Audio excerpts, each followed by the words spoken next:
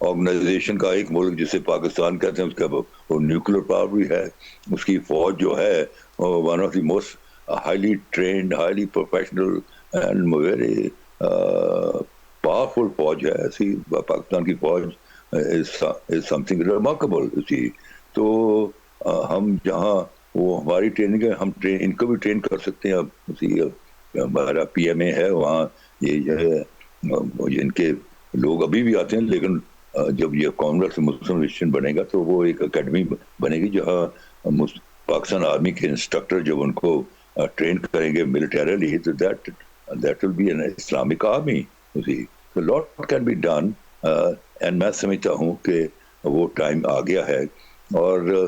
مسلمان ممالک بھی اور مسلمان ملک بھی جو ہیں اب اللہ تعالیٰ سے دعائیں مانگ رہے ہیں کہ یا اللہ آپ کی ابابیلیں کب آئیں گی. تو ابابیلوں نے آنا ہے، اسی کب آنا ہے نہ آپ کو پتا نہ مجھے پتا ہے، وہ اللہ کی اسکیم ہے، وہ ابابیلوں نے آنا ہے. اور ان جو ہے یہ ٹرمپ اور نیتن یاہو اور مودی کا جو انجام ایسا حشر ہونا ہے کہ وہ عبرت ناک ہوگا. جیسے کہ قرآن پاک میں اللہ تعالیٰ نے اسی نمرود اور فرعون اور حامان کا ذکر کیا ہوا ہے، تو یہ آئندہ آنے والی تاریخ ان کا ذکر اسی طرح کرے گی. تو یہ میں کیونکہ ایک مذہبی طور پہ بڑا اسٹرانگ فیلنگ کا بندہ ہوں. یہ جو آپ بات کر رہے ہیں کہ ظاہر سی بات ہے کہ جو ماضی کی جو مثالیں ہیں ان کو اگر مد نظر رکھیں تو جب بھی کسی ظالم حکمران نے اپنی پار کا اس طرح استعمال کیا تو اللہ تعالیٰ نے بے شک اس میں کوئی شک نہیں ہے مدد کی ہے. اب اسی صورتحال میں جو اوورآل پوری مسلم دنیا کے اندر دیکھا جائے تو ایک تقسیم تھی.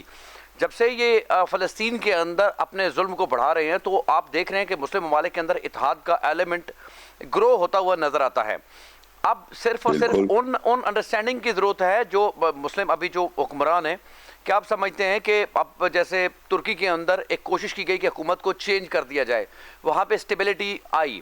پاکستان کے اندر ڈی اسٹیبل کرنے کی کوشش کی گئی اب پچھلے 2-3 سال پہلے، لیکن انٹرنل اسٹیبلٹی آئی. اس کے بعد اگر دیکھیں تو